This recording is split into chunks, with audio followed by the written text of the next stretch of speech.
Hello, and welcome to Wednesday Live with Evie. I'm Evie Burke.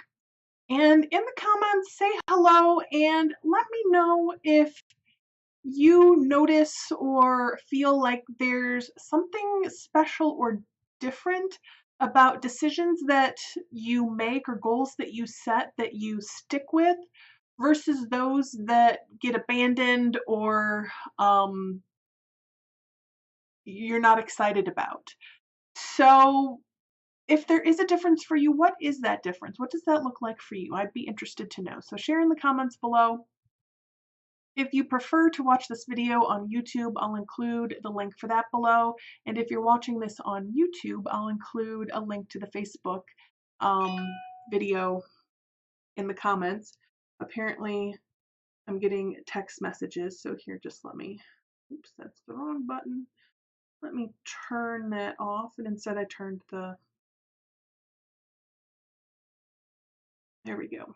All right, so today is live.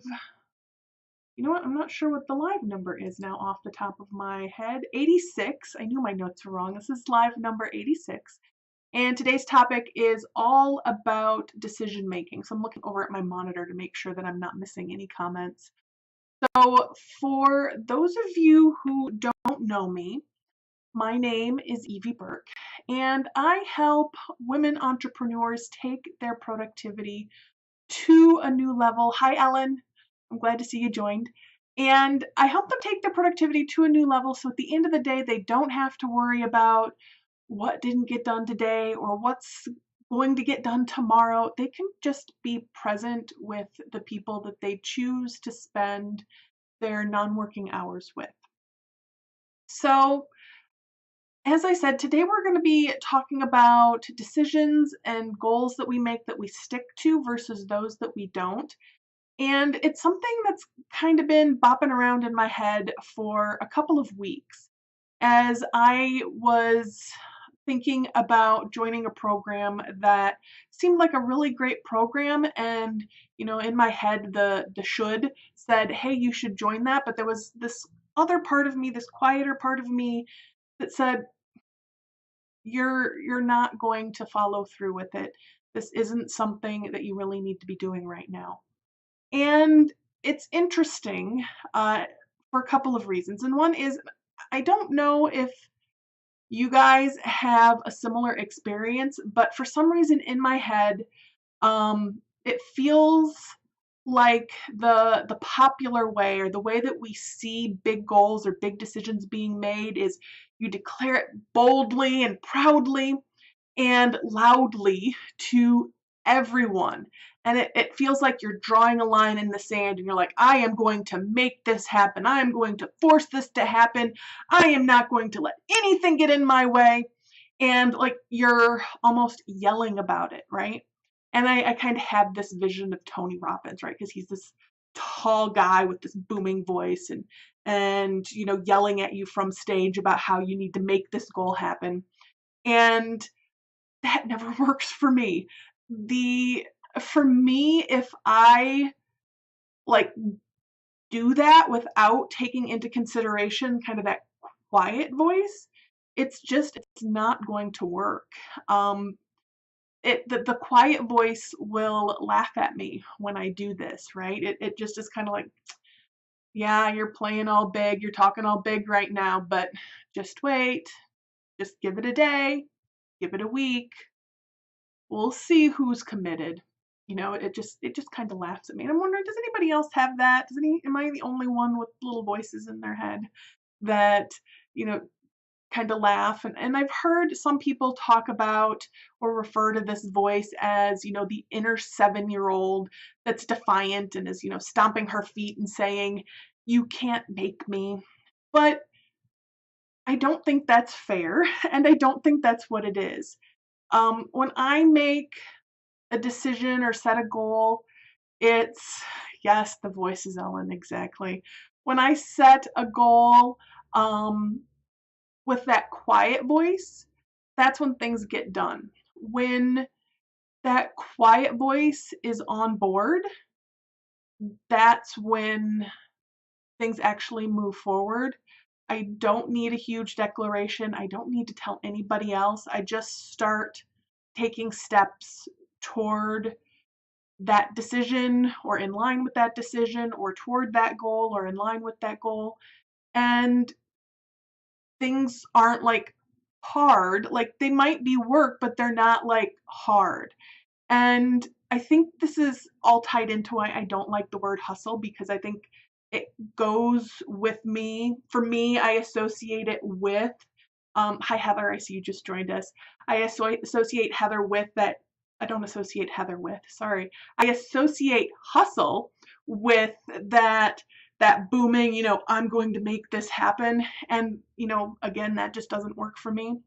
But the quiet voice is that quiet determination, that confidence where I'm going to make this happen. And I lost my train of thought here just a little bit, but when that quiet voice makes the decision, like I was saying, I don't even need to tell anybody else about it. Just things happen a little bit more easily, moving me toward it. And the loud voice tends to appear for me for the things that I feel like I should be doing, or the goals I feel like I should be setting, or how big I feel I should be playing.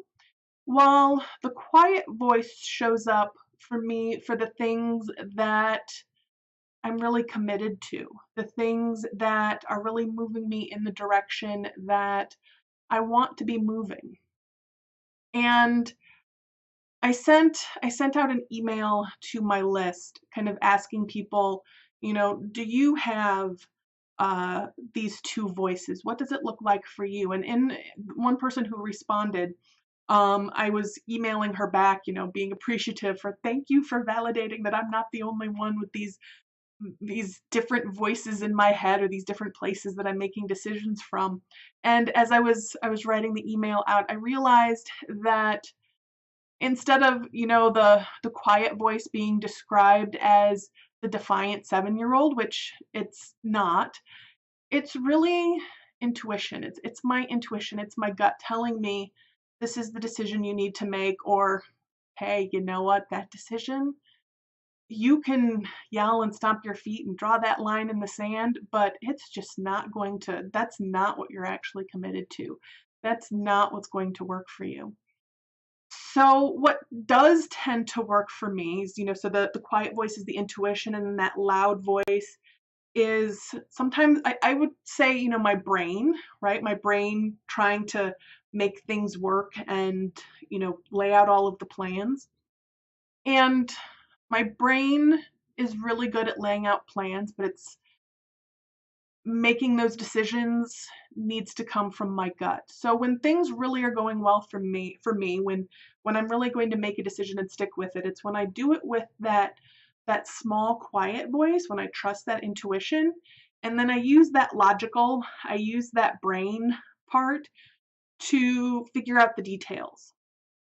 So when I can get those two to play together that way, when I can lead with my intuition and then make the plans with the other side, that brain, that logical thinking side, that's when things work. And I'm wondering if any of you out there have similar experiences. Do you have those two voices or those two places in you that you're making decisions from? And I'd really love to know about it if you do, even if it's just in a private message to me. I'm just kind of interested in this topic right now, and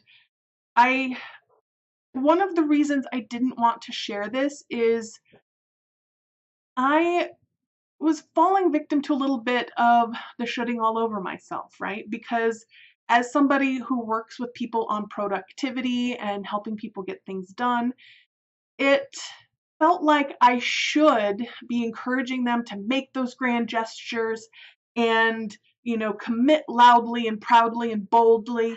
And I don't do that. And talking about this felt vulnerable initially. And as I was actually writing things out and writing the email and then writing the outline for the live today, I realized think I only felt vulnerable because it's not something that you hear people who focus on productivity or meeting your goals or, living the life you want to live.